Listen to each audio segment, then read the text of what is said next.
This is NDTV.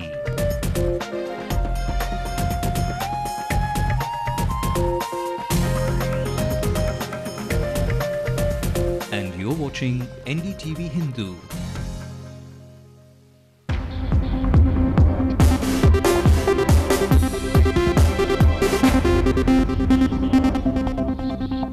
Hello and welcome to News Tonight on NDTV Hindu. I'm Ramnathan. Ahead of the polls in 2011, political parties are preparing themselves for the crucial face-off. Even as the DMK convenes to discuss its propaganda, the certain factions of state Congress is sending out signals on their alliance with the DMK. So is there a widening gap between the DMK and the Congress? And is there increasing factionism within the TNCC?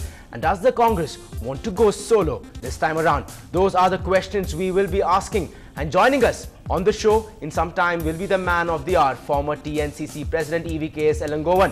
He will join us from the Marina Beach. We will get to that soon, but let's now take a quick look at the headlines.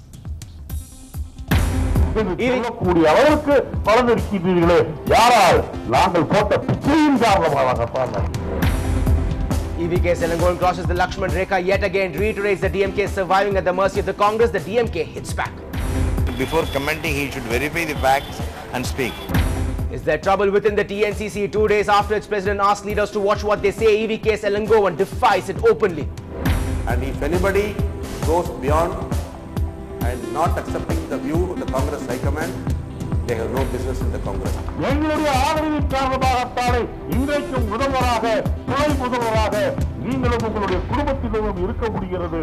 After the outburst from EVKS Elangovan, DMK takes swift action. This suspends the Thoothukudi partyman who spoke against Sonia Gandhi. After Ramdas hints at floating a separate alliance, DMK says the party has to be patient. Ms. Jayalalitha accuses DMK MLA of attacking the Vice Chancellor of Tirunelveli Anna University, demands legal action. As the number of relationship-based crimes increase, the Chennai police asked to keep track of these cases. Shop for Helix, here comes another one-way in the city. 4 roads in T Nagar converted to one-way routes now to ease traffic. And Puducherry witnesses an all-India premiere of the Tamil epic Silapadikaram in French.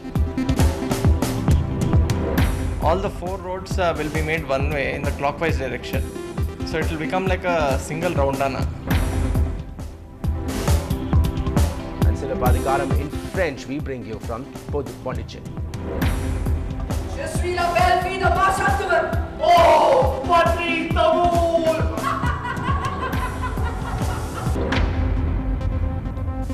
Well, those were the top stories we're tracking. Let's also take a look at the other national stories which are making headlines. Massive rescue operations underway in the flash flood hit Leh, planes sent to stranded tourists. Tentative peace in the valley after curfews lifted, though temporarily for the first time in 9 days. As efforts are on to clean up the oil spill, Mumbai port has been closed as the ship grounded in yesterday's collision is now capsizing.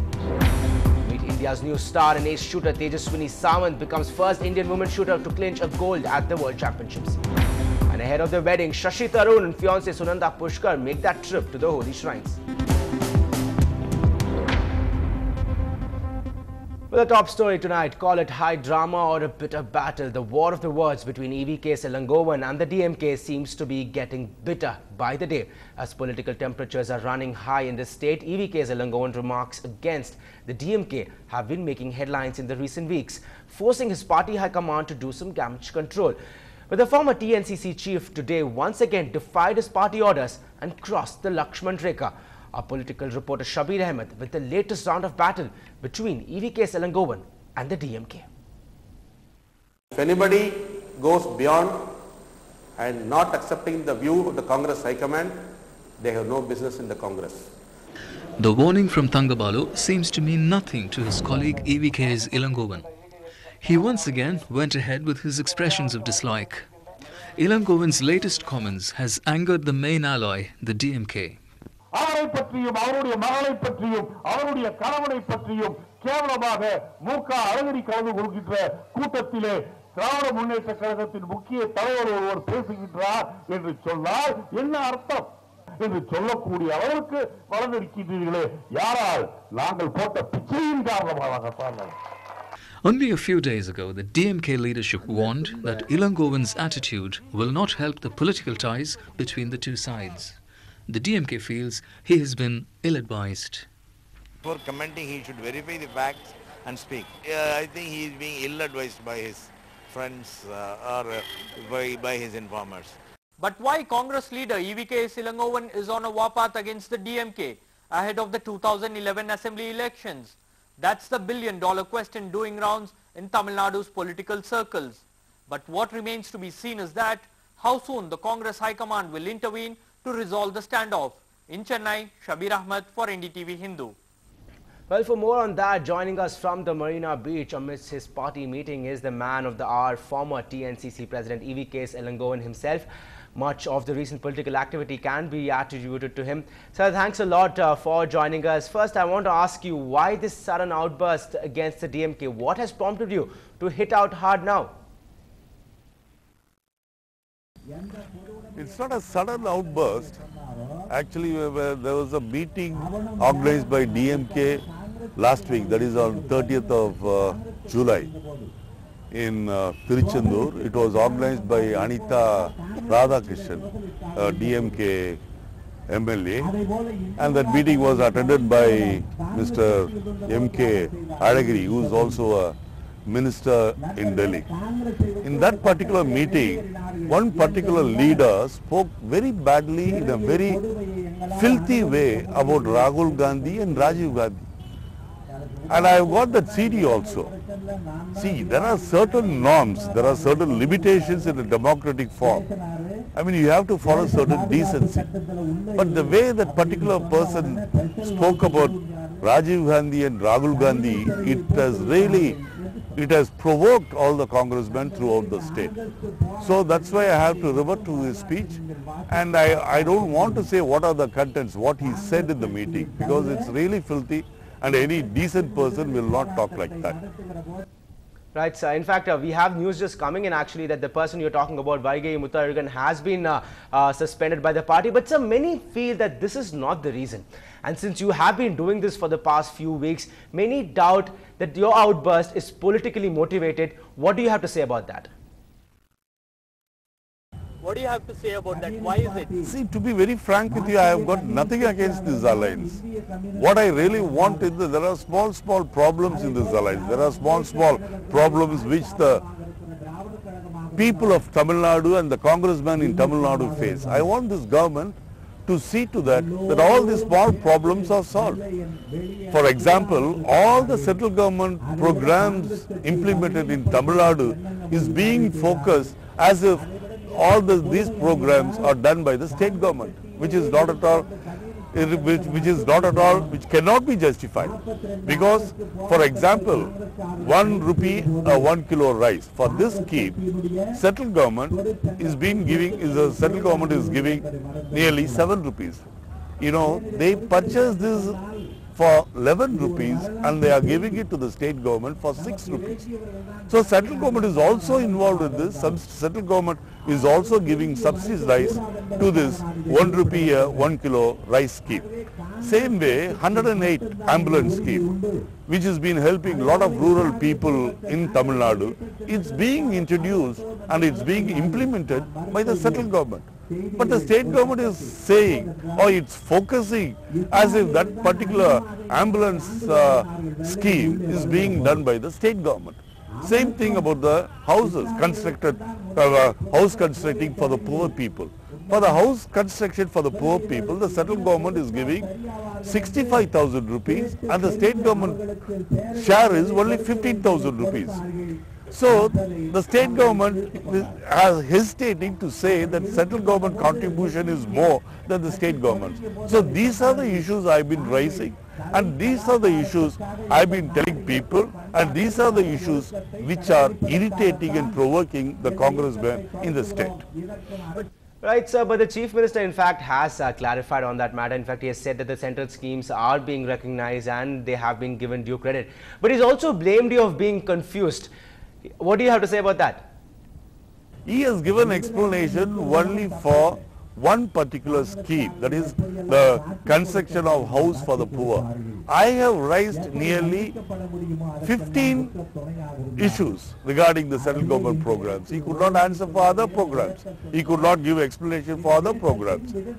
So what I am saying is I have got nothing personally against this government or against the Chief Minister. What I want to say is, since you are being supported by the Congress MLAs in Tamil Nadu, you should also focus the central government, especially is being headed by the Congress party. So the Chief Minister, the state government should also focus the schemes as they are being done by the central government.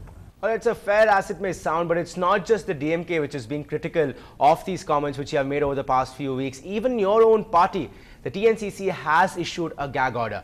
But you seem to have violated that order and defied it openly. Now, people don't understand me. I am not saying anything against this government. I am saying the small mistakes which are being done by this government, and I want these small mistakes got to be rectified. These are the things I am insisting. That doesn't mean I am talking against the alliance. In fact, I am talking in favor of this alliance so that all the small problems are solved, so that this alliance, Congress and DMK alliance, remains stronger. That's what my point. Okay, so let me ask you something. Ahead of these polls, these remarks which you have made have given the image that not all is well within the DMK Congress combined in the state. Is that true? Is the DMK Congress boat sinking? No. That is up to the people, whatever they can, whatever they want to think, they can think. But my intention is to strengthen this alliance because, as you said rightly, elections are around the corner. So when elections are round the corner, all the small mistakes got to be rectified and certain things got to be eradicated. That's what I'm insisting in. What's your opinion? Are you in favor of the alliance between the DMK and the Congress? Do you want it to continue? See, my opinion is I don't have any personal opinion. Whatever is the High Command's opinion is my opinion. This thing is that whatever right now, say for today, this alliance is there. So right now today I want this alliance to be stronger. I can't assume and I can't predict what's going to happen tomorrow or day after. Whatever the High Command says, we are going to obey that. But before that, when we are in this alliance, I want this alliance to correct certain measures. But so you do have a personal choice. Personally, what is your choice? Which alliance do you prefer? Do you want to team up with the DMK or do you want to go it alone? I personally feel that Congress should contest on its own and win all the 234 seats. Thank you. Right, sir. Thanks a lot for joining us from amidst your busy schedule. In fact, strong words coming there from EVK Ilangovan. He says that he believes that the Congress should fly solo in the upcoming elections. That's definitely a first coming there from Ilangovan. Meanwhile, the DMK partyman who is supposed to have urged Mr. EVK Ilangovan to lash out at the DMK, a speaker from Thoothukudi, has now been suspended by the DMK for his remarks against Rahul Gandhi and Rajiv Gandhi. The speaker from Thoothukudi, Vaigai Mutharagan, had allegedly made these remarks at a rally on July 31st. In fact, after EVK Ilangovan's outburst, the DMK has now taken swift action against that partyman. Now, on the other hand, reacting to PMK's Dr. Ramdas's hints at floating a separate alliance, the DMK has asked the PMK to be patient. The ruling party has made it clear that PMK has to wait till next elections, and since the elections are around the corner, a decision will soon be made. In fact, last evening in Madurai, President Dr. Ramdas spoke about his ongoing talks with the DMK and hinted that if these talks did not yield any results, he might float his own alliance of social justice. But the DMK wants him to wait.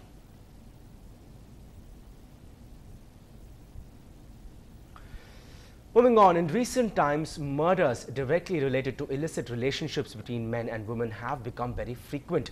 The police have told the Crime Records Bureau to start a new category to keep track of such murders. Our crime reporter Salim looks at a string of some recent envy killings in Chennai. A few days before this veiled woman was brought to this court hall in a murder case, she was deployed in the same area to prevent crimes. The court ordered the young policewoman to be jailed for killing a boyfriend who objected to a relationship with another man. The woman also has a husband. In this case, in which a 3.5-year-old boy was the victim, the motive again was illicit relationship. The killer, a 27-year-old woman, strangled the child to death to punish his father after a secret relationship with him did not go the way she wanted. She packed the boy's remains in a suitcase and left it on a bus. Last month, a female school teacher was killed by a friend-turned-lover in Thondayarpet when he found her with another man. Investigators found that the woman had a long list of boyfriends. 3 murders in Chennai over illicit relationships took place in just 20 days. The number of envy killings linked to illicit relationships had surprised even the police, forcing them to think of starting a separate category in their records for such murders. Most of these murders were due to a sudden provocation for which the police say they don't have any control. Instead, they leave it in the hands of people who are into illicit intimacy to refrain before they realize that it's too late. In Chennai, Salim for NDTV Hindu. Alright, it's the discount season as the shopping hub of Chennai city is thronged by huge numbers. So quite obviously, there's this mundane problem of parking and traffic snarls. In an attempt to ease traffic congestions, 4 busy roads in T Nagar have been converted into one-way routes now. Our reporter Pratiksha has more. At 2 p.m. on a weekend, this is the scene on South Usman Road that connects with Chennai shopping hub T Nagar. To solve the problem of congestion like this, 4 roads in T Nagar have been converted into one-way routes. 4 roads, Usman Road, Basham Road, Nageshwar Park, Nageshwar Road and Prakasham Road. All the 4 roads will be made one way in the clockwise direction. So it will become like a single roundana. So everybody will have to go around it. That is the new one-way system. Any visitor to T Nagar area knows finding a parking space for the vehicle is not easy. And from Monday, it's going to be a challenge. Basham and Prakasam roads will also become no parking zones. Now parking will be allowed only on G.N. Chetty Road. Police believe commuters will accept the changes, but police also say it is an experiment that will be reviewed after a month. In Chennai with Pratiksha Ramkumar, Mithila, NDTV Hindu. Well, time to head into a short break, but on the other side, all the national stories, and ahead of their wedding, Shashi Tharoor and fiancée Sunanda Pushkar make those trips to the holy shrines.